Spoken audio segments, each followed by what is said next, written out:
Bonsoir à toutes et à tous, bienvenue dans Quelle Comédie, l'émission consacrée à l'actualité de la comédie française. Je suis Béline Dola et je suis ravie de vous retrouver. Vous êtes Simon Delétang, acteur et metteur en scène, directeur du Théâtre du Peuple. Bonsoir et merci d'être avec nous, nous expliquerons bientôt les raisons de votre présence. Bonsoir Joseph Lapostole. Bonsoir. Vous êtes adjoint à la décoration aux ateliers de décor de la Comédie Française. Merci de nous accueillir dans vos ateliers pour cette première émission de l'année 2021. Bonsoir Arthur Lenoir, derrière la caméra. Bonne année Arthur. Et bonne année à vous toutes et tous qui nous regardez, nous écoutez tous les lundis. Ce soir, donc, vous l'aurez remarqué, émission spéciale sur, sans mauvais jeu de mots, sur l'envers du décor. Régulièrement, nous évoquons dans cette émission le travail de l'acteur, l'apprentissage du texte, les mécaniques de la mise en scène. Plus récemment, nous avons parlé de la pratique du chant et de la musique par les membres de la troupe. Mais qu'en est-il des décors qui accompagnent la volonté d'un metteur en scène, d'un scénographe qui structure une pièce et sculpte le plateau sur lequel jouent, se produisent les acteurs? Qu'en est-il des peintres, tapissiers, menuisiers, serruriers, dessinateurs, machinistes, sculpteurs qui œuvrent en coulisses? Voilà, c'est ce que nous vous proposons de découvrir ce soir dans ce cadre assez exceptionnel. Joseph Lapostole, j'ai dit votre atelier, mais c'est un petit peu rapide, c'est une façon de parler. Vous êtes, donc nous sommes ici dans les ateliers de la Comédie Française, en banlieue parisienne. Vous êtes combien d'artisans et d'artistes à travailler ici? Alors déjà, oui, c'est vrai qu'on pourrait dire artiste. Je pense qu'il faut plutôt qu'on parle d'artisans du spectacle, parce qu'on n'est pas là, on n'est pas des créateurs à proprement parler, on signe pas une création. On est plus on va dire des artisans du spectacle, comme je viens de le dire. Et du coup, on est à peu près une trentaine et on se divise en plusieurs ateliers. Il y a l'atelier de menuiserie et de construction et aussi de serrurerie qui va regrouper tout ce qui est construction à partir des plans en métal ou en bois. On a aussi un petit groupe de tapissiers qui vont travailler sur les toiles, confectionner les toiles, un peu comme des grandes voiles de bateau. Les toiles décor qui servent ensuite... Les toiles décor qui sont ensuite posées qui sont mises dans le théâtre, dans les cintres, et qui sont soit au lointain, soit en avant-scène, et qui servent à faire les différents tableaux dans un spectacle ou en acte. Enfin, bon, voilà. Des toiles que vous peignez. Voilà, tout à fait, les toiles qu'on peint ici dans cet atelier. Ouais. Et donc là, il y a les tapissiers, et puis après il y a le groupe des décorateurs dont je fais partie. On est 7 ou 8.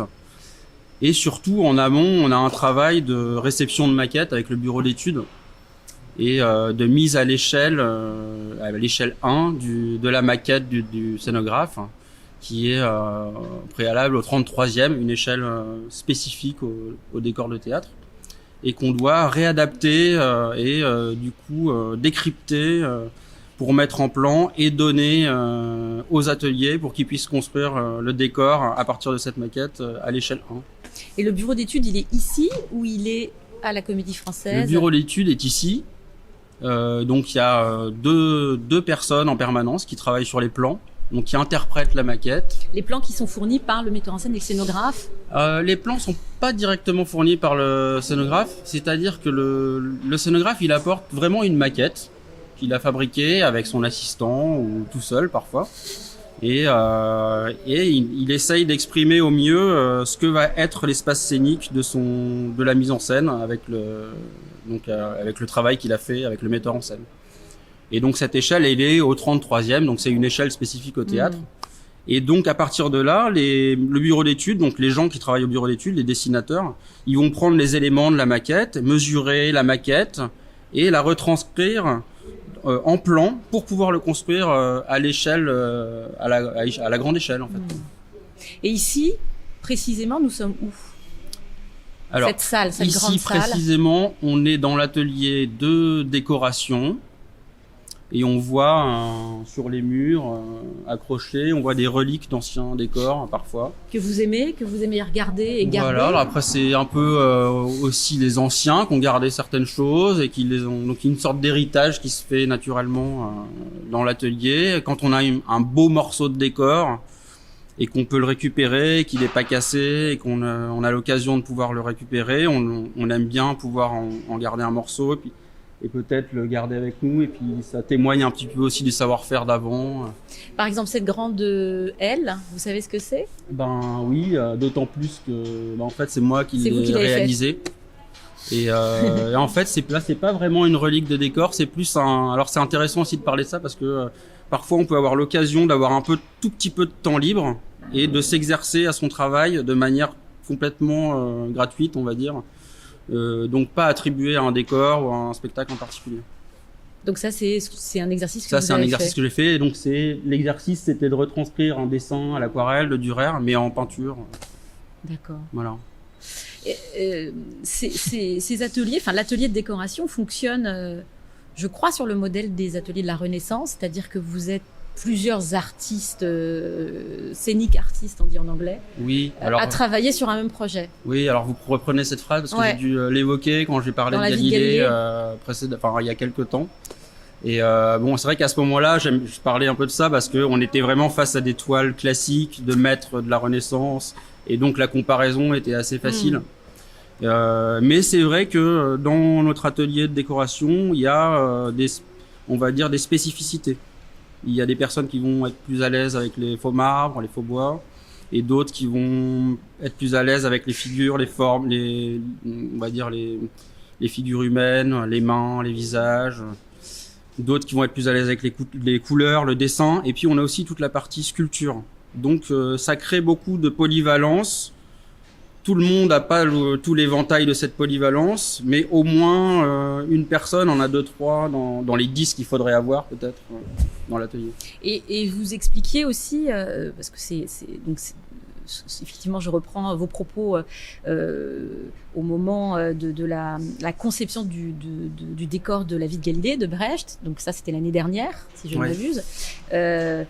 Vous expliquiez aussi combien c'était physique. Parce qu'on parle quand même de formats très très grands. Vous travaillez sur des formats, la vie de Galilée, en l'occurrence, c'est 10 tableaux, 10 détails de 10 tableaux de grands maîtres. Et donc, c'est des centaines de mètres carrés de toile qu'il faut peindre. Oui, tout à fait. Il y a vraiment un caractère physique. Il y a certaines de nos brosses qui ressemblent à des balais, par exemple. Donc, on est face à, et quand on applique la peinture, on doit s'engager physiquement. C'est pas juste un travail de poser son coude sur le bord du chevalet avec un petit pinceau. Donc il y a un travail qui engage le corps dans son ensemble un peu. D'ailleurs, parfois on a l'impression d'être dans une chorégraphie contemporaine quand on travaille, parce qu'on a des gens qui travaillent debout, qui font le même geste, un peu comme s'ils étaient synchronisés. Vous êtes en chaussons. Voilà, parfois on est en chaussons sur la toile pour pas abîmer la toile. Ouais. En plus, oui, on est en chaussons. On met pas de pointe encore, mais sinon ça va. Vous voulez nous parler rapidement ou pas d'ailleurs de ce projet La vie de Galilée, parce que je crois que ça a été quand même un projet assez épique et très ambitieux pour vous. Oui. Une commande d'Éric Ruff. Je vous laisse. C'est assez frais encore. C'était l'année dernière. Ouais, c'était vraiment impressionnant, le travail à faire, c'est vrai. Mais on s'y est engagé avec vraiment un plaisir, un grand plaisir, parce que c'est vraiment l'aboutissement de notre travail, et vraiment la démonstration du savoir-faire qu'on est capable de mettre en œuvre dans l'atelier. Donc c'est des défis importants, c'est des défis compliqués. Ça peut être parfois périlleux, pas dans le sens physique, mais dans le sens de peut-être qu'on peut rater, on n'est pas à la hauteur d'un détail de Michel-Ange ou d'un détail de Caravage ou de Fra Angelico. Comment on va arriver à coller à cette ressemblance en fait. Donc c'est un peu se mettre en danger d'une certaine manière. L'idée c'était de prendre des détails de portraits, enfin de tableaux de grands maîtres, Rembrandt, Caravage, Fra Angelico, et de les reproduire sur des très grandes toiles. Voilà. Donc on pouvait pas se permettre d'être à peu près, quoi. Il fallait qu'on soit vraiment dans la ressemblance et qu'on se dise c'est un agrandissement d'un tableau de maître. Donc là, la comparaison, on est un peu écrasé quand même par la comparaison entre des génies de la peinture et notre travail, même si on a un certain talent à mettre en œuvre, on n'est quand même pas non plus des Picasso ou des Michel-Ange. Donc, il faut avoir la modestie, en tout cas, de le reconnaître. Avant de se lancer.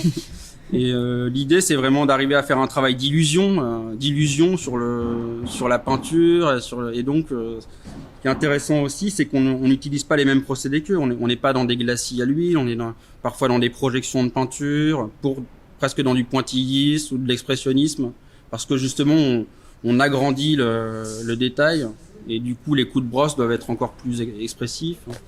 Quels sont les délais qui vous sont impartis sur un projet comme celui-là, par exemple ?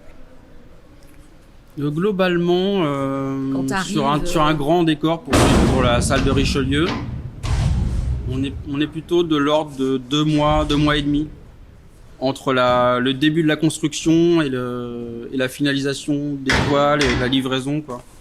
Mais sur des grandes toiles comme ça, ouais, on a commencé on a travaillé à peu près 2 mois sur 10 toiles quand même imposantes. Et évidemment, on avait appelé un petit peu de renfort aussi. Mais oui, ça peut. Mais en fait, le temps n'est pas si allongé que ça. On a 2-3 mois maximum. Sur une production, ouais. Quelle que soit la difficulté finalement ouais. De réalisation. Au maximum 3 mois, quoi. Alors là, avec les événements récents, faites allusion au Covid. On a quand même, on a parfois donc plusieurs décors en attente parce on a stoppé des productions. Et donc là, on a arrêté des choses qu'on va reprendre donc 1 an après finalement. Parce que ce qu'il faut dire, c'est que, pardon, je vous coupe, c'est que l'arrêt des représentations sur scène et puis les redémarrages, les arrêts, les redémarrages successifs n'ont pas eu d'incidence, ont eu une incidence sur votre travail, parce qu'en fait vous avez travaillé plus. Il a fallu adapter les décors. Il y a eu aussi le déménagement de la salle Richelieu vers Marigny, et je crois qu'il a fallu adapter des décors. Il a fallu retravailler sur des choses qui n'étaient pas prévues. Vous n'avez jamais cessé votre activité. C'est-à-dire qu'on a eu le confinement comme tout le monde, oui. Mi-mars jusqu'à mai. Mais à partir de mai, on a vraiment recommencé à travailler à plein temps et de manière normale, voire un peu chahutée, mais ouais. En tout cas. Après, c'est vrai qu'il y a eu cette volonté d'adaptation du théâtre pour créer des nouvelles formes.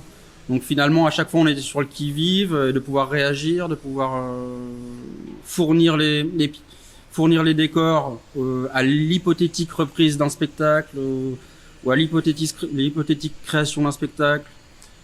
Surtout les répétitions, il fallait aussi donner à manger aux répétitions, on va dire. Donc finalement, dans l'espoir que ça réouvre malgré tout. Donc finalement, on a créé pas mal de décors qui n'ont pas encore joué, qui joueront peut-être l'année prochaine. On est un peu on a continué la production sans vraiment mettre. Enfin voilà, on a continué. Oui, comme tout le monde en fait. Vous avez continué en attendant que tout ça se décoince. C'était plus l'incertitude en fait qui est un peu spéciale, quoi. On fait un décor, mais on ne sait pas s'il va jouer tout de suite ou dans 1 an en fait. Alors Simon Delétang, je rappelais au début de l'émission, vous êtes directeur du Théâtre du Peuple à Busan, dans les Vosges.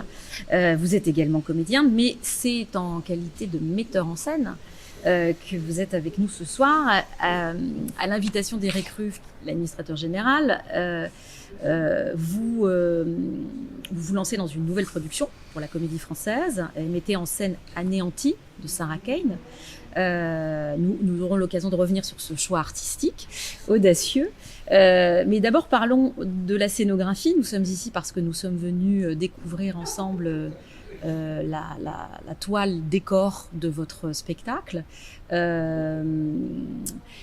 Voilà, donc en tant que directeur de théâtre, quelle est pour vous la spécificité de ces ateliers et du travail avec la Comédie Française en la matière?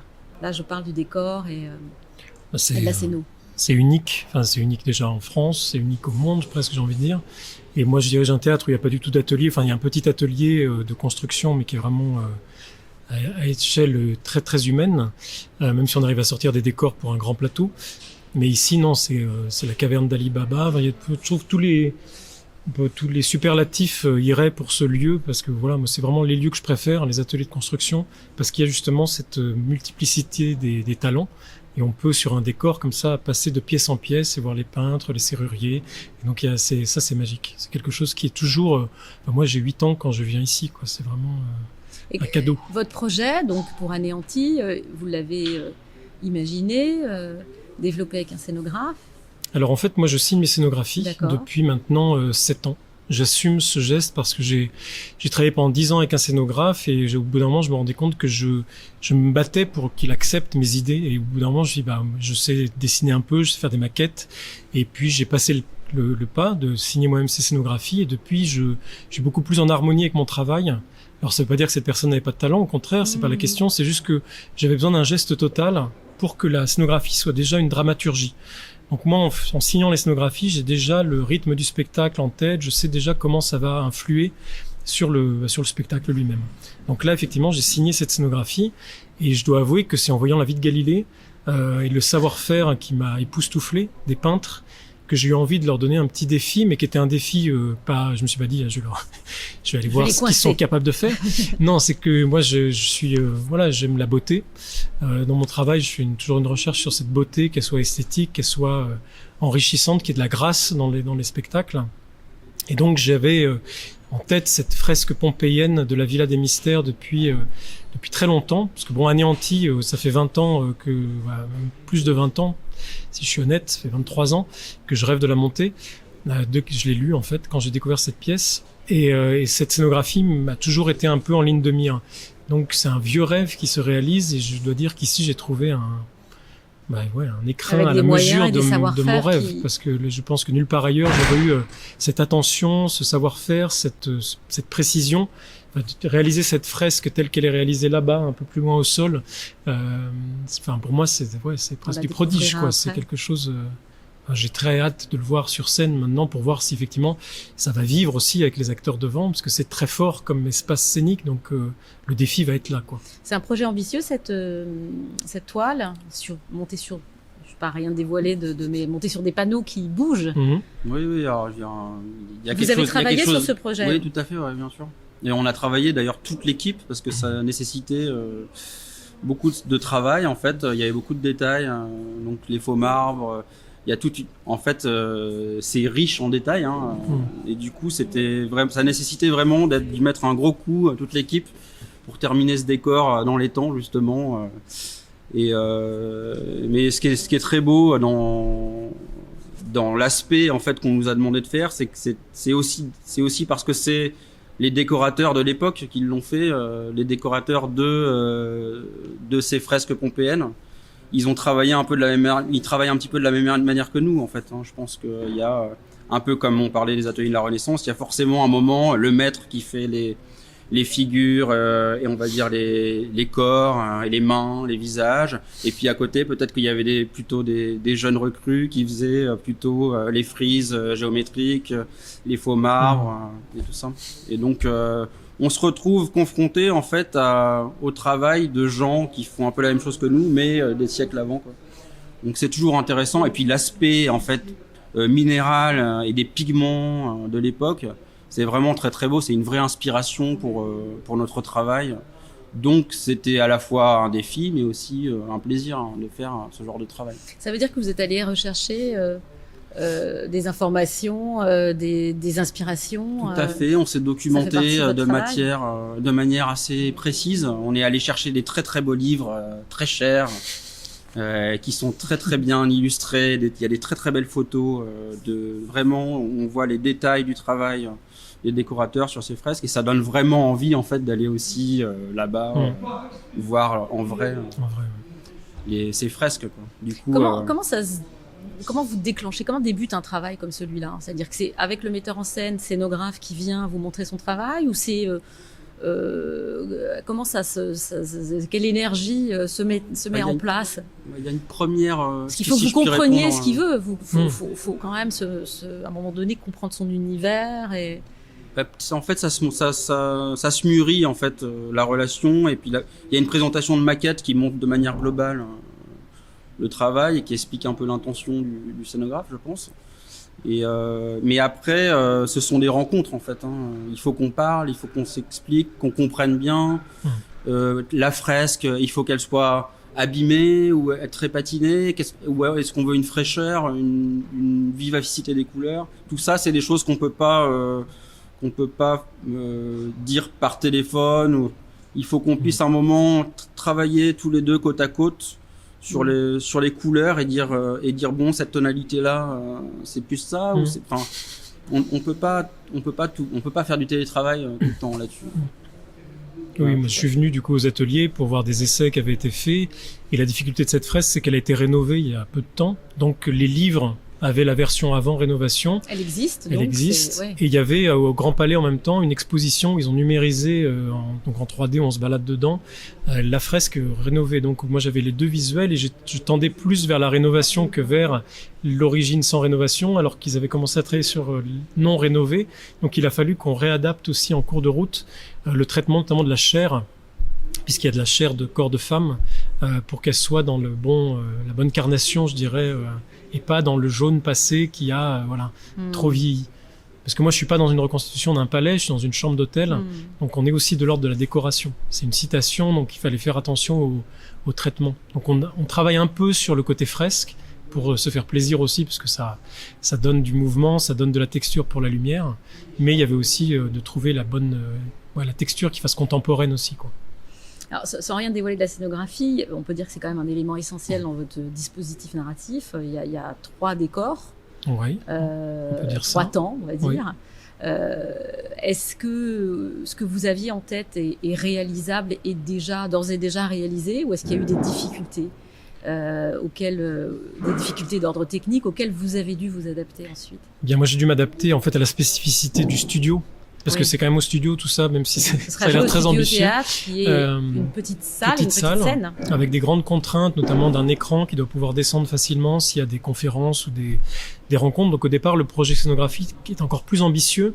Donc tous les murs pivotaient, là il n'y en a plus qu'un. Aussi pour permettre à ce qu'il y ait ce fameux écran qui descende et qu'on puisse le démonter facilement. Enfin voilà, il y avait des contraintes que je n'avais pas mesurées au départ.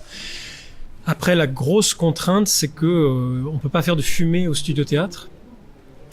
Et moi dans la pièce ça explose. C'est quand même une chambre d'hôtel qui explose par un tir de mortier. Donc cette contrainte, il a fallu que je l'intègre aussi pour rendre finalement cette explosion. Je vais en faire un peu comme dans le Zabriskie Point où l'explosion est au ralenti comme ça et n'en finit plus d'exploser. Moi il faut que je trouve une solution théâtrale pour qu'on ait une sorte de signe d'explosion sans le signe de la fumée, sans tout ce qui fait la texture au cinéma d'une image de feu et de tout ça. Donc là, je dirais qu'en l'état, le projet tel qu'il est là, effectivement, il est à l'identique de ce que j'ai imaginé dans les contraintes et dans les possibilités offertes. Et c'est déjà, pour moi, c'est déjà incroyable ce qui est possible, puisque c'est 3 décors en un, en fait, puisqu'il n'y a pas de changement de décor. Donc il fallait trouver une solution pour que ça pivote, que ça change en cours de route. Ça, c'est le bureau d'études, c'est qui? Alors au départ, vous, moi j'arrive en disant j'ai envie donc je m'inspire d'un système du théâtre antique qui s'appelle les périactes, qui sont des grands triangles pivotants qui étaient au bord de la Seine. Et donc quand on était à la forêt, il y avait un côté forêt, on passait au palais, on changeait de côté. Donc c'était 3 côtés. Donc au départ, j'étais parti sur le triface aussi. Et très vite, je me suis rendu compte qu'il fallait mieux aller vers des persiennes. Donc j'ai parlé de tout ça au bureau d'études, j'aurais expliqué les 2 faces peintes, différentes, et puis l'espace intermédiaire. Et je les ai laissés un peu avec ça. Moi, j'ai fait mes dessins, je leur ai montré avec mon assistante. On leur a fait des choses les plus, on va dire, réalistes techniquement possibles. Mais après, c'est leur savoir-faire. Et c'est là où moi, c'est la partie que je préfère. C'est-à-dire qu'on arrive avec un rêve, c'est ce que tu disais tout à l'heure. Et puis le bureau d'études le rend techniquement possible.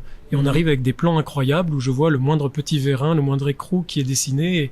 Et ensuite, voilà, ça part en construction. D'ailleurs, je pense que c'est important ce que tu viens de dire parce que, si je puis te tutoyer. Bien, je t'ai tutoyé d'emblée aussi. C'est important de dire que le scénographe vient avec sa vision et son rêve. Et on est là pour apporter des solutions techniques.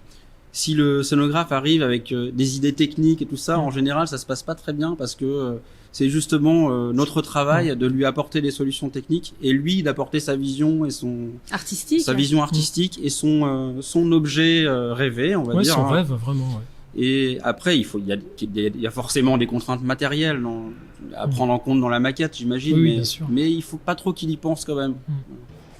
Qu'est-ce qui décide que c'est bon, que c'est fini et c'est prêt à être livré? À être livré? Là, c'est les chefs d'atelier. C'est vous, c'est pas le metteur, c'est pas le réel scénographe.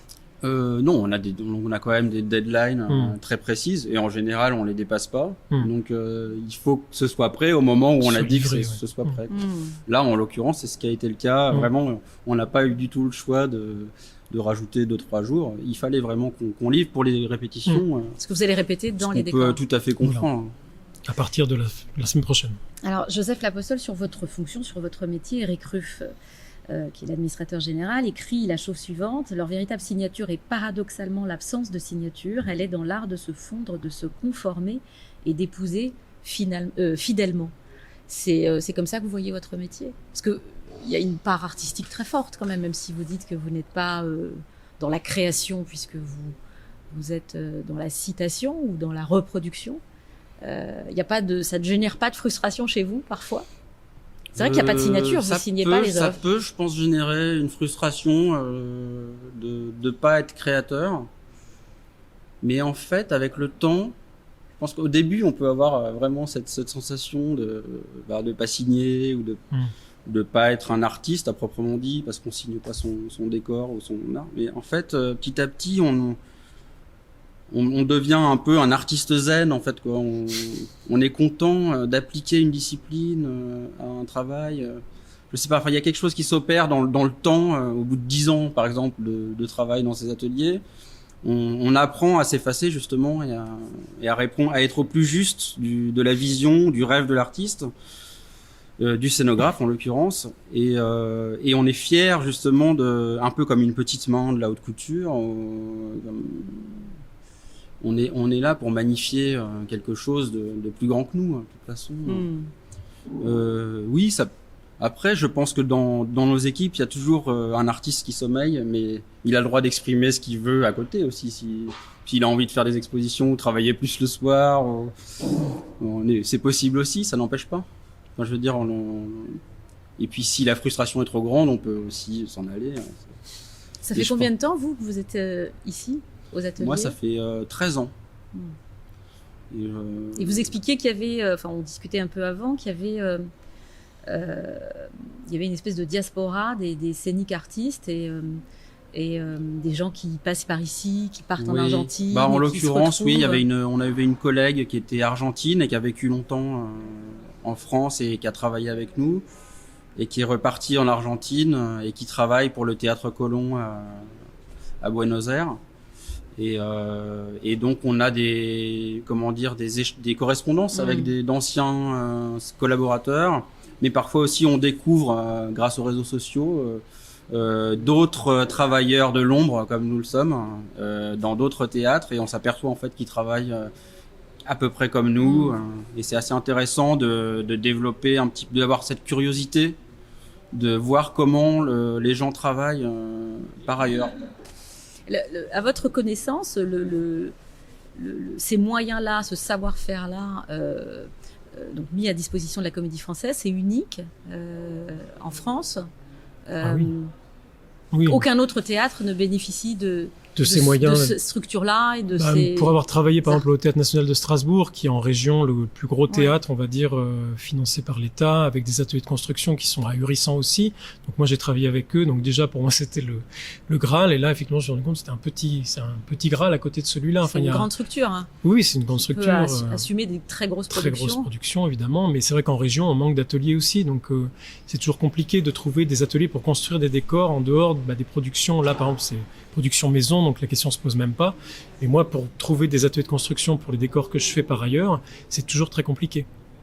Et est-ce que vous produisez pour d'autres théâtres ou c'est exclusivement pour la Comédie Française? Non. On fait vraiment uniquement les productions du théâtre.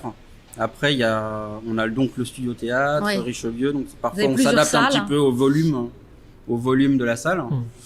Et là, vous êtes en train pas la décoration, mais les menuisiers sont en train de produire les meubles de la boutique. Oui. Donc c'est un écosystème extrêmement vertueux. Il peut arriver qu'on fasse aussi du mobilier pour des cérémonies, pour des présentations. Par exemple, un hommage à Molière, il faudra peut-être qu'on reproduise un buste de Molière ou un socle sur lequel il va être entreposé. Et donc là, la boutique, oui, c'est un nouveau truc qui est à la fois satisfaisant, parce que du coup, les menuisiers, ils font un vrai travail de qualité aussi, et ils mettent en œuvre un savoir-faire qu'ils n'ont pas l'habitude d'appliquer, parce qu'en général, on repeint tout derrière eux, et là, il fallait que le bois soit propre et bien, que ce soit bien assemblé. Du coup, ils ont pu faire montre de leur savoir-faire d'une autre manière. Et sur des choses qui vont être pérennes, parce que le propre même si on ne détruit pas les décors et qu'il y a des reprises, le propre de votre travail, c'est aussi d'être montré et puis d'être caché pendant longtemps. Oui, oui, oui. Vous allez voir les spectacles pour lesquels vous travaillez? Autant qu'on peut, oui. Après, tout le monde n'a pas le même intérêt pour le théâtre dans les ateliers. Mais moi, je sais que moi, j'aime bien aller voir le produit de mon travail sur scène. Ça dépend un peu des goûts de chacun aussi. Mais et puis parfois un décor a été tellement pénible à mettre en œuvre qu'on n'a pas super envie d'aller voir le spectacle. Et puis on se rend compte que finalement on a bien fait d'y aller quand même parce que la mise en scène n'a rien à voir avec l'idée qu'on s'était faite et puis en fait de la pénibilité de la mise en œuvre qu'on a pu souffrir, on va dire. L'idée que vous vous faites, ça veut dire qu'à un moment donné vous rentrez dans l'univers du scénographe, du metteur en scène. Est-ce que c'est complètement décorrélé en fait, votre travail? Est-ce que vous... Là par exemple, Anéanti, il y a le metteur en scène et le scénographe, et puis il y a aussi la nature de la pièce. C'est une pièce... Ce qui arrive souvent aussi, c'est que nous, peut-être un peu de manière... parfois on voit le décor, on a la maquette, mais on n'a pas forcément lu la pièce. Et puis à la limite, peut-être peu importe parfois. Après, c'est quand même bien, je pense, pour un chef décorateur de savoir un minimum de quoi ça parle, vers quoi on s'engage, et googliser un petit peu la pièce pour, excusez-moi pour le terme, mais savoir un petit peu où on va. Là, donc j'ai appris que c'était quand même très très dur comme ambiance et très très violent, quoi. Et ça, je le savais pas du tout au départ quand j'ai commencé à travailler dessus. Et donc c'est quelque chose que j'ai appris après. Mais encore une fois, on est là pour trouver des solutions esthétiques, techniques, peu importe à la limite du moment qu'on colle à la vision du rêve, enfin de l'image aussi, mais l'idée, les sensations de la pièce, tout ça. Oui, ça peut être un élément en plus pour appréhender la manière de réaliser le décor, je pense. Alors, on parle de cette pièce justement. Simon Delettan, vous avez choisi pour cette mise en scène au français ce texte de Sarah Kane, Anéanti, une pièce qui a fait scandale lors de sa création en 95. Oui, c'est ça. Donc je rappelle que Sarah Kane était une auteure dramatique britannique, elle s'est suicidée à l'âge de 28 ans, à la fin des années 90. Et son œuvre courte, puisqu'il y a très peu de textes, questionne 5 textes. Anéanti le premier, questionne la violence, la barbarie, l'amour. L'amour. Beaucoup. Ouais, beaucoup. La solitude. Donc cette pièce a fait l'effet d'une bombe lorsqu'elle a été créée en Angleterre à sa sortie. C'est entre autres, parce que vous allez nous en parler, mais une litanie d'actes abominables. On mange des bébés, enfin, on mange un bébé, allons-y, on viole, on sodomise. Enfin, il y a des tas de choses tout à fait compliquées, complexes à montrer au théâtre, surtout dans une petite salle sur une petite scène. C'est quoi? C'est une pièce qui explore l'abject. Et c'est une gageure, et pourtant vous dites que c'était votre rêve de monter cette pièce. Voilà. Alors pourquoi, Simon? Parce que oui, non, moi c'est mon premier choc de lecteur de théâtre quand j'étais étudiant à Paris 3, c'est-à-dire que je lis cette pièce et je suis effaré en fait. Je suis effaré que ce soit possible d'allier une telle maîtrise à la fois scénique, poétique et autant de barbarie en si peu de temps. Enfin, elle a 23 ans quand elle écrit cette pièce. Oui, c'est ça. Non, mais c'est sidérant. Et donc quand je l'ai lue, elle est encore vivante. Ce qui change aussi le rapport à l'œuvre. Parce que quand on découvre une œuvre en sachant que l'auteur ou l'autrice s'est suicidé, j'ai monté pas mal d'auteurs suicidés en le sachant. Et c'est vrai que ça change le rapport qu'on a à l'œuvre parce qu'on a envie d'interroger ce rapport à la fin, forcément. Alors que là, je m'intéresse pas du tout à ça. Je prends comme une œuvre d'une jeune femme vivante qui veut provoquer le théâtre européen et provoquer ses aînés. En l'occurrence, ses aînés, Edward Bond ou Harold Pinter, sont les seuls qui la défendront à la création de la pièce.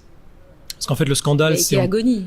Oui, voilà, complètement. Et le scandale, c'est un malentendu sur, on va dire, les gens qui ont pris pour argent comptant ce qu'on leur montrait sur scène, où on faisait croire que effectivement on mangeait un bébé ou on violait un homme. Mais dans l'écriture, effectivement, c'est un catalogue d'horreur. Si on fait la liste de tout ce qui se passe, Et puis après, on réfléchit un petit peu et on se rend compte que son projet, c'est quand même de dénoncer la violence du monde, la violence de la guerre, et que en fait, ce qu'elle cherche à faire, c'est de montrer que la violence au sein d'un couple est le germe qui donne en fait la violence dans les territoires de guerre, et que cette violence est en nous, que c'est voilà, quand chacun de nous il sommeille un tyran potentiel, un bourreau potentiel. Donc effectivement, c'est effrayant. Mais elle le compense aussi par le fait que ces personnages, en tout cas, sont des personnages qui sont totalement blessés, totalement en quête d'amour, en quête du regard de l'autre, d'absolu, et que tout le défi, justement, et c'est en ça que je rêvais de monter cette pièce, c'était de montrer l'humanité des personnages et d'essayer de gommer l'horreur pour montrer en fait l'humanité et l'amour qui n'arrivent pas à exprimer. Donc dit comme ça, forcément, ça contrebalance un petit peu les horreurs. Et c'est vrai qu'Anéanti est souvent quand même monté comme une tentative de montrer ce qui n'est pas montrable. Donc comment on fait avec ça? Donc au départ, sûr que c'est ce qui m'excitait, c'est-à-dire comment on représente l'irreprésentable. Et au final, le spectacle, on ne verra rien. Et je l'assume, et voilà. Parce que aussi, j'ai pas envie du tout, vu la proximité du studio. Oui, moi, j'ai vu des spectacles comme ça quand Ostermeyer a monté Shopping and Fucking. J'étais au premier rang, trifrontal, la sodomie au couteau avec les jets de sang. Ça marchait très très bien, les gens s'évanouissaient. Mais au final, quand on sort de là, qu'est-ce qui nous reste sinon le rapport à ça, et on oublie la pièce. Cette pièce, personne n'en parlait en tant que telle. On ne parlait plus que de l'effet final. Moi, le projet avec Anéanti et aussi à la Comédie Française, c'est de faire entendre le poème, de faire entendre la pièce, la beauté. Alors évidemment, la première réplique du spectacle, c'est « J'ai chié dans des endroits mieux que ça ». Qui est une des répliques les plus marquantes du théâtre contemporain, mais qui fait que, voilà, c'est dire que c'est de la poésie, on pourrait dire que c'est de la provocation, mais oui, c'est aussi une forme de provocation, mais il y a quelque chose qui donne le là de l'écriture. Mais après, ce qui se passe entre ces personnages, dans ce couple avec un homme plus âgé qu'une jeune femme, on va dire, on a une relation qui questionne l'impossibilité de se dire notre amour. Et c'est ça qui m'intéresse. Et effectivement, de le faire ici avec des acteurs qui ont un autre rapport au théâtre aussi, un autre rapport au texte, ça m'intéressait beaucoup. Pourquoi un autre rapport au théâtre? Alors, on donne la distribution, peut-être? On peut donner la distribution. Donc, Yann, qui est donc le personnage, on va dire, principal, même si, bon, c'est un peu absurde de dire ça, mais c'est quand même lui dont on suit la descente aux enfers ou le chemin de croix, puisqu'il y a une dimension très christique dans cette pièce. Donc, Yann, qui est un journaliste, c'est Christian Gonon, qui donc est en relation, on va pas dire en couple parce que c'est pas un couple officiel, avec Kate, qui est jouée par Élise Lomo, qui est une jeune femme donc qui a une relation avec cet homme quand elle est encore mineure, donc on sent que c'est quelque chose qui déjà n'est pas simple au début. Et puis il y a un soldat qui déboule au milieu de la pièce. Sarah Kane décide de faire exploser le 4e mur et le théâtre bourgeois. Et pour le faire exploser, elle met une bombe. C'est-à-dire que voilà, elle s'inspire d'Ibsen pour la première partie, après c'est plutôt beckettien. Donc on a un soldat qui est joué par Loïc Corbery, qui vient quelque part venger, on pourrait dire, cette jeune femme. Et donc Yann va subir toute la violence qu'il a fait subir à cette jeune femme de manière encore plus violente, encore plus sacrificielle, puisqu'il finit aveugle. Donc il y a quelque chose qui est très voilà, et en même temps souffler Joseph, très classique, puisque là on est chez Sénèque en fait. Pour moi, en lisant Anéanti, on n'est pas plus dans l'horreur que dans le Deep de Sénèque, où finalement la description des glaires qui coulent des orbites, enfin, elle est aussi saisissante que là où finalement il y a peu de descriptions chez Sarah Kane, juste il lui mange les yeux, bon, ce qui en soi est un acte fort, mais qui est inspiré d'un fait divers, lors d'un match de foot où un supporter a gobé les yeux d'un policier, voilà, en furie totale. Sarah Kane adore le football, c'est très présent dans la pièce aussi. Et c'est quelque chose qui me touche, puisque j'aime aussi le football. Donc cette violence-là, elle l'interroge à tous les niveaux. Mais en tout cas, voilà, quand je disais avec ces acteurs-là, c'est aussi parce que c'est des athlètes, eux, ils s'entraînent, c'est des athlètes de fond. C'est-à-dire que la troupe, c'est-à-dire qu'on arrive face à des acteurs qui sont en permanence en activité. Donc on a des acteurs qui sont au top le premier jour de répétition. Ils sont chauds, ils sont là, Et moi, face à ça, c'est-à-dire que moi, je travaille en général avec des artistes intermittents qui peuvent, pendant 6 mois, ne pas avoir travaillé, et qui arrivent au premier jour de répétition avec tout ce qui les a encombrés pendant cette période où ils n'ont pas travaillé, qui est normal, que j'ai connu aussi. Quand on est au chômage 6 mois, on n'arrive pas de la même manière en répétition, on n'a pas la même confiance, on n'a pas la même capacité à être actif immédiatement. Et là, moi, j'étais sidéré en fait le plaisir aussi que c'est quand on est metteur en scène de se retrouver face à ces artistes aussi, et qui ont en fait eux-mêmes un défi à relever. puisque pour eux, ce rôle, ils ont envie de se dire, tiens, on m'a jamais vu dans ce registre. Ou, j'ai envie de montrer que je suis capable aussi d'aller dans cette écriture-là ou dans ce type de personnage. Donc là, ils sont tous servis, les trois, je dirais qu'en termes de... On m'a jamais vu faire ça.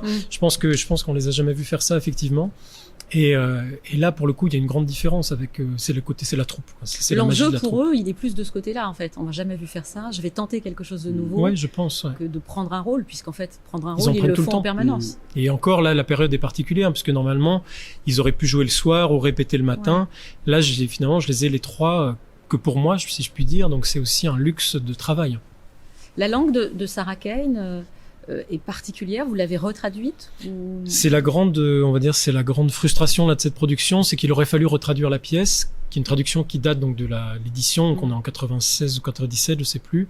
Donc forcément, notre regard sur le théâtre anglais a changé, on sait mieux le traduire maintenant, et ça aurait mérité qu'on prenne le temps de ça, mais on n'a pas eu le temps de le faire. Pourquoi on sait mieux le traduire maintenant ? Parce qu'on a beaucoup découvert le théâtre anglais contemporain, et cette langue un peu hachée, un peu directe, on y mettait beaucoup de littérature avant les années 2000, alors qu'aujourd'hui on y met moins de soin, on la parle comme elle est écrite.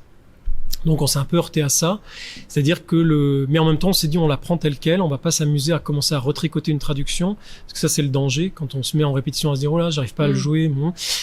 Faut prendre la traduction pour ce qu'elle est, puisque c'est tout un champ de signes, de correspondances, quand un mot est traduit comme tel, non on peut pas détricoter. Sinon... Ou alors on travaille avec un traducteur, à ce moment-là on refait un travail complet. Et ça, moi, je respecte toujours ce travail-là. Donc là, on a un texte qui date d'avant les années 2000, qui a un peu désuet par moment, mais qui permet aussi d'avoir une langue, je dirais, qui, voilà, pour avancer, je dirais, au studio théâtre avec Sarah Kane, c'est une bonne première rencontre aussi. Quand vous avez, avec Éric Ruff, une discussion sur la pièce que vous rêveriez de monter à la Comédie Française et que vous évoquez Anéantie de Sarah Kane, comment vous lui expliquez que c'est une pièce qui a sa place dans la programmation de la Comédie Française ? Est-ce que vous avez besoin de le convaincre ? Ça se passe pas forcément à cet endroit-là, puisque sa demande, c'est surtout de quelle pièce on rêve de monter. Même au-delà de la troupe, même au-delà de la Comédie Française, c'est un rêve. Donc, moi, cette pièce, j'ai essayé de la monter plusieurs fois dans le réseau national traditionnel, des centres dramatiques et des choses comme ça. J'ai jamais réussi à trouver un théâtre qui accepte que je de produire cette pièce, en fait. À cause du scandale, à cause de l'horreur, à cause de tout ça. Et le fait que, donc j'y vais au culot, évidemment, quand je propose Anéantie de Sarah Kane à la Comédie Française, puisque je sais très bien que là, c'est la première fois qu'elle y sera jouée, donc il y a aussi quelque chose qui peut être intéressant. Et je viens de voir Oreste Electre, salle Richelieu, je vois Sylviane Brahim qui émascule son partenaire, qui met le sexe dans sa bouche, et je me dis c'est bon, on peut faire Anéantie au studio théâtre. Ils sont prêts. Enfin, je veux dire, le public aussi est prêt, puisqu'on montre ça, salle Richelieu, donc il n'y a pas de scandale, il n'y a plus de scandale possible. Donc ça, quand je le propose, j'ai ça en tête. Et après, moi, j'ai fait plusieurs choix pour les différentes salles et c'est Éric qui décide qu'est-ce qu'il a envie aussi de présenter. Moi, je n'interviens pas là-dedans. Je fais part de mes rêves et ensuite, il voit si mes rêves peuvent trouver une place, on va dire. Il y a finalement, à la Comédie Française, il y a un classicisme complètement assumé, pas un académisme, je parle de classicisme, et une vraie nouvelle modernité dans les choix qui sont faits. Et j'imagine que c'est pour ça que metteur en scène de votre nature et de votre sensibilité trouve sa place. Est-ce que ça aurait été le cas il y a 15 ans ? Non, je pense pas. L'évolution a... Déjà, dans mon désir de venir travailler à la Comédie Française, il y a 15 ans, il aurait été peut-être vraiment moindre. Mais c'est vrai qu'il y a un projet maintenant qui est en place, où on voit des grands noms de la mise en scène contemporaine investir ce lieu incroyable. On voit une troupe aussi qui a pris... Vous trouvez que la troupe a évolué ? Oui, la troupe a évolué. La troupe a su prendre ce virage-là aussi, a su avoir envie de travailler avec ces metteurs en scène-là, avec ces écritures-là. Par exemple, je pense aux créations de Lars Noren, par exemple, que Lars Noren vienne créer sa propre pièce. Enfin, c'est un geste très fort aussi d'avoir un auteur vivant qui vient et qui fait lui-même sa mise en scène.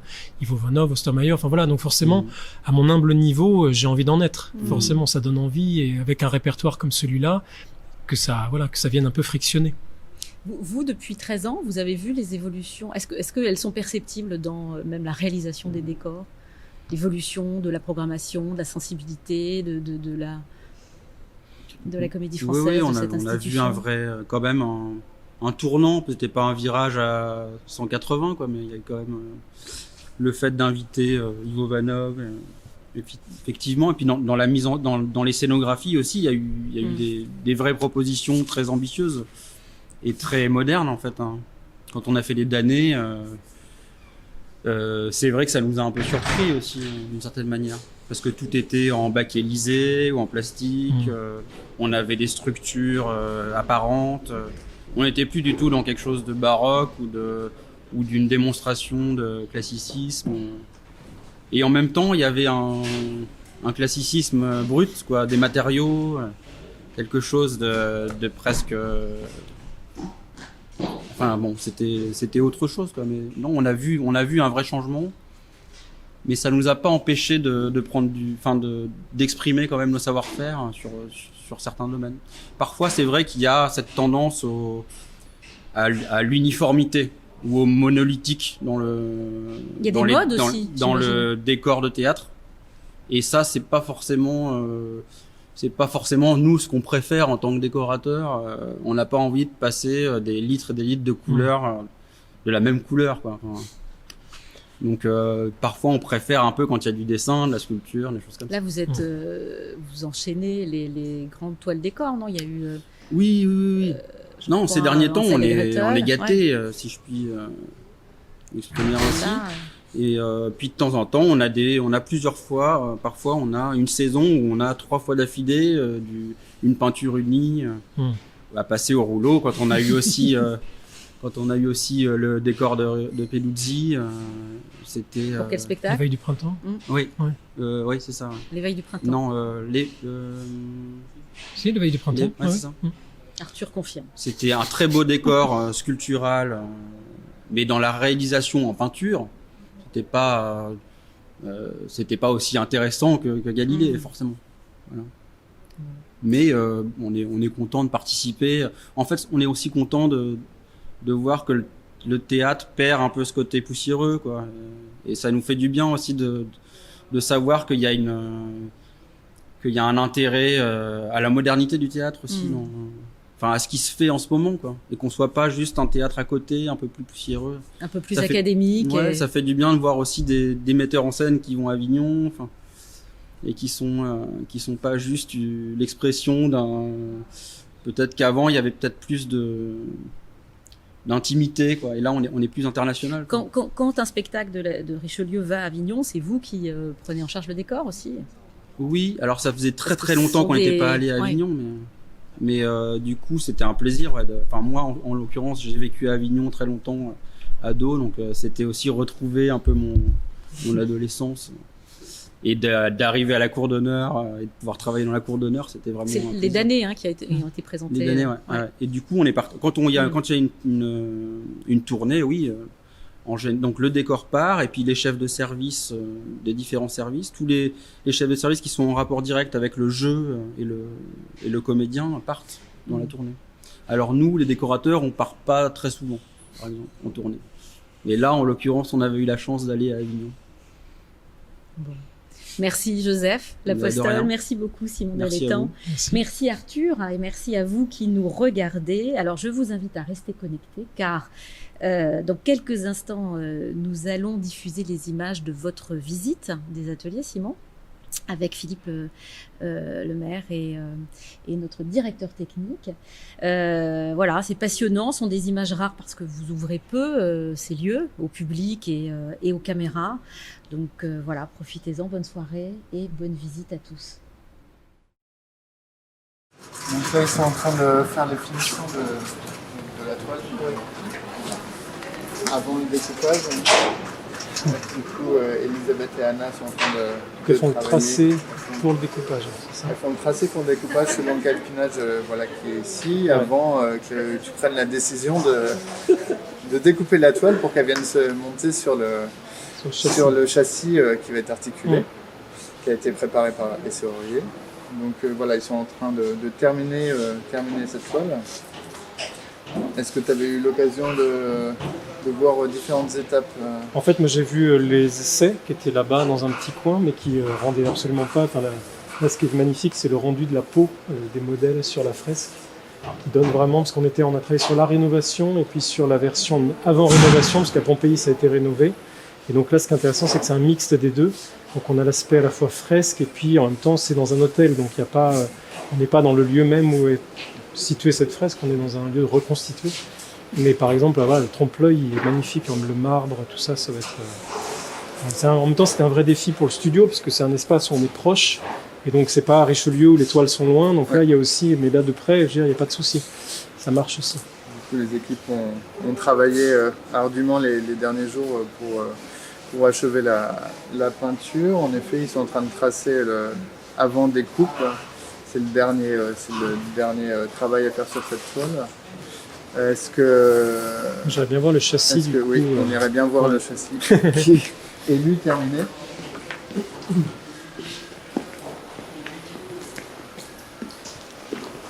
va poser à court. Donc là, ça c'est pour la plainte. Ça c'est pour la moquette. plainte, oui, c'est ça. On met la moquette et voilà, qui lui est terminé a priori en patine sur lequel vous avez validé Bon, ça donne la envie colorimétrie. de voir les 3 murs, enfin 2 murs assemblés. Oui. assemblés.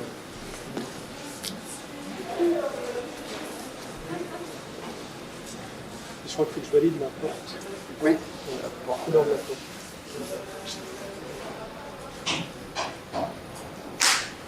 Comme ça, avec un travail de détail, là, qui est fou. Parce que vraiment, les petits anges, là, petits là. Chaque petit ange. Qui a fait le petit ange? Les petits anges. Joseph. C'est Joseph? Aurèle avait fait tout le travail de dessin. C'est devenu un poncif qui était reporté à la poudre, après refixé. Je crois qu'il n'y en a pas deux pareils. Fraîcheur dans le fond. Ouais.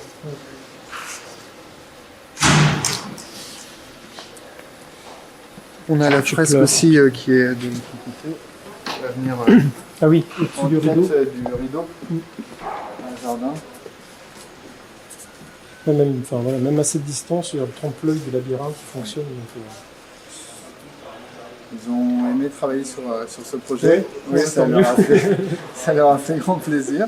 C'était un grand travail, un beau défi en effet pour le studio, mais voilà, le résultat est très très convaincant. ah, mais c'est super. De toute façon, moi, c'était le but, hein, c'est de me dire, je pense que c'est une maison qui aime les défis, donc même au studio, c'était un peu de se dire, on va se faire plaisir. Tout à fait. Moi, je découvre même des détails que je ne voyais pas en fait sur les reproductions qu'on avait. Il y a eu un gros travail avec le bureau d'études en amont et ton assistante Aliénor pour trouver les niveaux de détail et de restitution, pour recaler la totalité de la frise pour que ça soit harmonieux dans la globalité. Oui, dans la globalité, je me souviens C'est des que vous avez passages. travaillé. Oui, parce qu'en fait, on reconstitue, on invente quasiment le rythme. Là, il a été inventé pour l'occasion. Ouais. Et ça rentrait Dans l'espace du studio. C'est ça.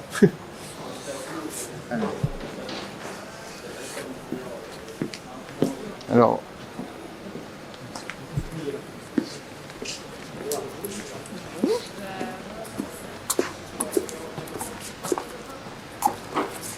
Bonjour. Thérèse et Joseph, que tu connais, et qui ont œuvré à mettre les équipes au travail sur ce beau bravo projet. pour le dernier coup de pinceau. Merci. C'est un beau projet, c'est bien. Ouais, super. On travaille un peu comme les décorateurs de l'époque. C'est ça. Un qui fait les marbres, un autre qui va faire plutôt les figures. La fraise. C'était vraiment un exercice intéressant pour nous. Ouais, super. Ouais. Ouais, c'était un petit défi que j'avais envie de donner aussi, parce que je savais, j'avais vu plusieurs spectacles et j'ai vu la qualité de travail des peintres ici, donc je m'étais dit, autant ne pas se priver. Donc là, c'est vrai que je me suis Bon, nous, on est toujours friands de pouvoir exploiter nos savoir-faire et montrer un peu de quoi on est capable, quoi. Donc là, c'était l'occasion de le faire. Et en plus, on a pu se documenter sur des très beaux livres de fresques pompéiennes. Et c'est vraiment un régal de voir ça aussi. Oui, les détails notamment dans ces fresques qui sont un peu les animaux, les petites figures, enfin, comme là le travail sur les petits anges, en fait, on se rend compte à quel point c'est très délicat. Ouais. Et d'autant plus, il y a vraiment aussi l'aspect minéral, quoi, les pigments, tout ça, c'est assez riche, quoi, intéressant pour notre travail. Voilà, donc presque merci, on va dire. C'est moi qui vous remercie. C'est vous qui donnez corps à ce rêve-là, donc c'est super. Il y a la porte Du coup, aussi à ouais, voir. il y a la porte porte à à valider. Oui, je la crois. porte est validée. Thérèse. C'est moins pompéienne, mais je la vois dans le bon sens. Et enfin, Je trouve que ça va, parce qu'on a bien le côté justement, enfin, en tout cas, ici presque l'âme, comme Oui. une lame de couteau, donc Et on ne la fonce lumière. pas plus, ça va. J'ai l'impression que si c'est en plus du contraste avec là déjà ça va paraître très foncé je pense. De toute façon, c'est toujours Ouais. Non je me dis que c'est en fait si on fonce trop j'ai peur qu'on perde l'aspect métal aussi parce que ça, en tout cas sur la tranche là je vois l'effet métal est très juste au-dessus de la poignée. Après là la partie comme ça de toute façon en général c'est ça on voit moins le côté métal puisque c'est la peinture qui prend le dessus. Donc, moi, je dirais que c'est très bien. Après, il faut le voir effectivement dans le décor, en lumière et tout ça, mais dans le contexte. Hmm. D'accord. Bon, bah, très bien. tout à fait petit.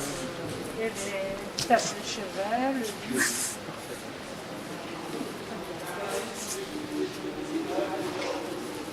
voilà. Il n'y a plus qu'à. Bon, il y a plus qu'à- en effet, c'est la dernière étape avant que le Celle-là. décor soit posé sur tous ces panneaux Oui. qui vont agir sur la déconstruction de l'espace. Et du coup, c'est une étape qui va vous prendre encore Une peut-être bonne 2 journée, jours. 2 jours à Ouais. peu près. Avec les tapissiers, c'est les tapissiers qui s'occupent Ah oui, du découpé. de maroufler la toile sur les panneaux. D'accord. Très bien. Grande étape pour la Oui, toile. c'est un peu l'étape Importante. décisive. Parce que la fresque est magnifique là, ça marche, et maintenant il faut que les deux se superposent. Voilà. Merci Thérèse. Merci. Allez. Est-ce que tu avais d'autres choses à valider du décor? Je crois qu'on Il me semble était, que- on était bon. ouais, je crois qu'on est bon. On va aller faire un tour dans les étapes précédentes, Oui. celle qui était pour créer ces éléments de décor et la totalité du décor. Là, j'imagine qu'il doit y avoir c'est en serrurerie encore. L'entourage, oui, doit être. Ouais. Là, on quitte du coup la décoration pour passer à la menuiserie, sur laquelle ont été du coup mis en place tous les châssis.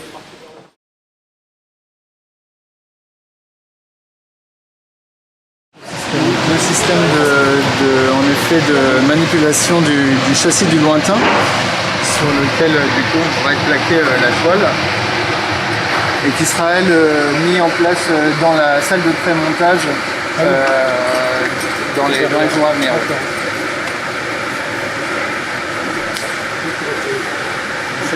Ouais. Du coup là c'est la menuiserie où il y a 2 espaces, l'espace de découpe là et l'espace de montage qui est ici où chacun s'en établit, et ici le grand espace pour venir faire l'assemblage.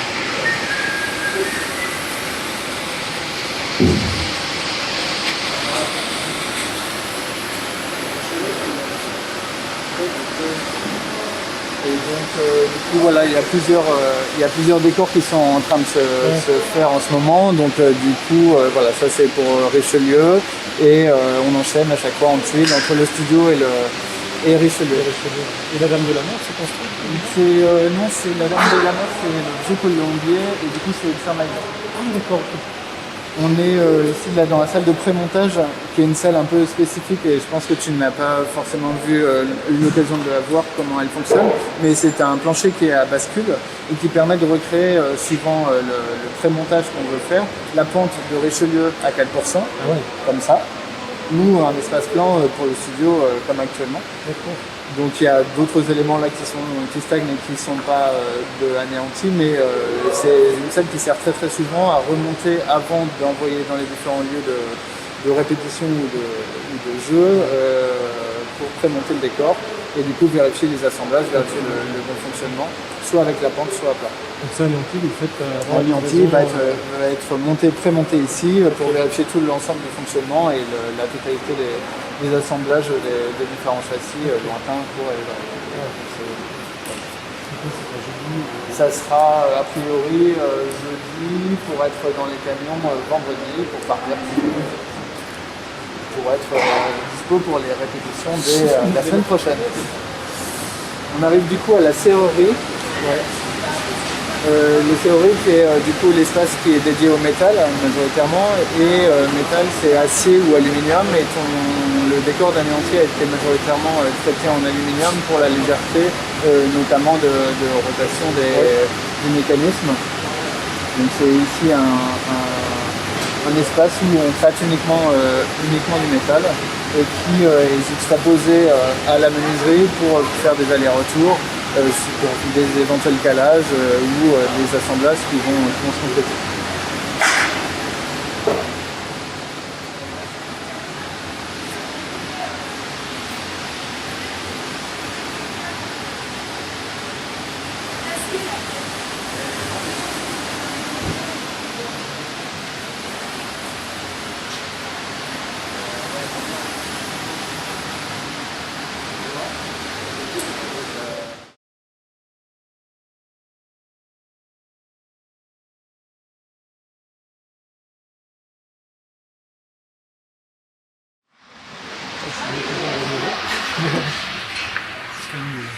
C'est le trésor. En effet, on est dans la salle des maquettes qui recense une grande partie des maquettes pour les différentes salles, Richelieu, le Vieux-Colombier ou le studio, qui sont l'étape préalable au démarrage de l'étude et puis de la construction du décor via la présentation de la maquette à l'administrateur. Du coup, elles ont toutes été rassemblées récemment dans ce lieu qui est assez impressionnant, je trouve. Ouais. Et qui fait du coup l'étalage de nombreuses années de décor.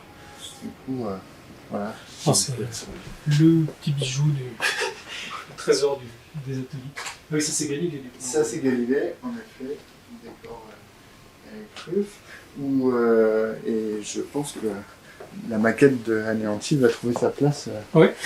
assez rapidement une fois terminée. Oui, parce que vous les mettez assez vite une fois que c'est terminé. Dès qu'elles sont finies d'étudier et de construire, en fait, elles rejoindront ici maintenant l'espace pour côtoyer toutes les autres. Oui, c'est presque une mine pour faire une sorte d'état des lieux de recherche scénographique en France. Complètement. À minima sur la Comédie Française, mais en effet avec des comme des toujours, variétés des scénographes très différents qui sont venus travailler. Donc, oui, ça j'avais vu ça. Je me souvenais pas du chien. Ça, je m'en souviens très bien de ce spectacle. La danse de mort, ça c'était hallucinant. Le décor, c'était toujours des décors dingues. Il y a des maquettes, non, ça c'est pas ici 18e ou 19e, enfin, ça reste là sur le 20e siècle. Ça reste sur le 20e. Sur le 20e siècle. En revanche, elles sont a priori exhaustives. Oui. Et référencées. Ah voilà, mais ça c'est... En attente, du coup, ça devait jouer, mais ça n'a pas joué.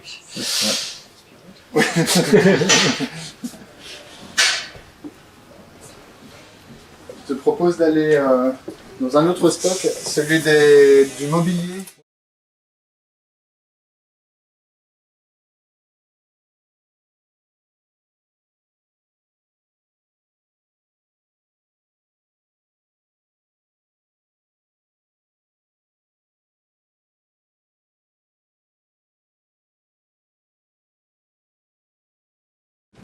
Est-ce qu'on irait visiter un peu le stock de mobilier? Je peux vous montrer ça, ouais. Okay. Ça c'est retour de tournée, ça? C'est retour de Marigny pour aller à Richelieu.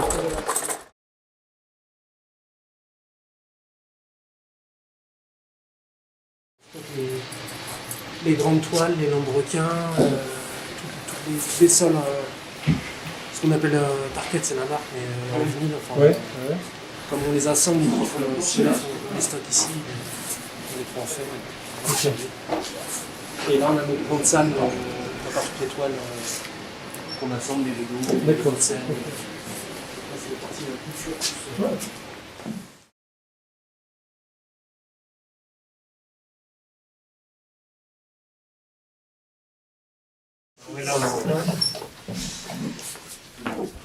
Donc là, cette partie-là de stockage, c'est les pièces qu'on a en attente, les pièces qui jouent encore, qui sont au répertoire, qui sont pas cassées, donc qui sont pas remis dans dans le Ils sont pas stock. réformés, ça. C'est pas réformé. Ouais, c'est ça. Donc on les range pas dans le stock. Ouais.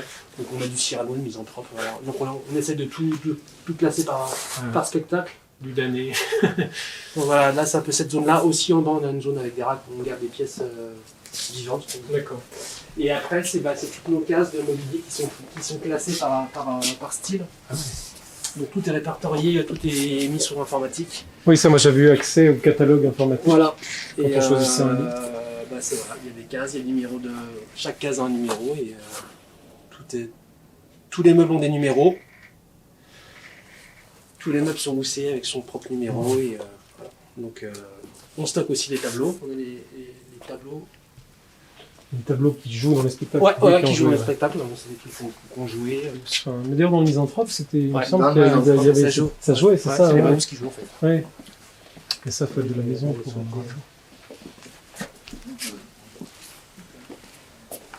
Qu'est-ce qu'on a des golos Voilà, pour une prochaine pièce, Ouais. sur- potentiellement, C'est ça. si elles ne sont pas Je utilisées, veux un vieux fauteuil.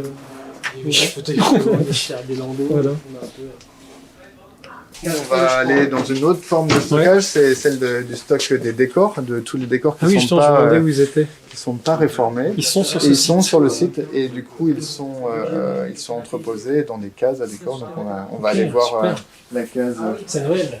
B.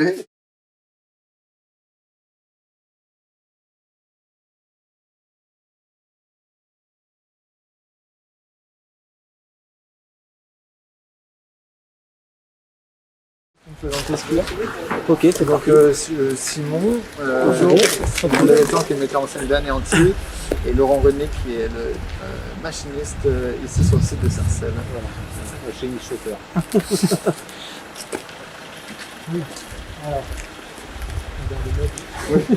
Un grand garde-meuble. Alors ici, vous avez le damné. Le damné qui devait partir à Genève. En tournée et qui partiront Partiront malheureusement pas. Voilà. Malheureusement. Ici, vous avez le sapin. Ah oui, le Lui est chocolat. pas mal parti en tournée. Voilà.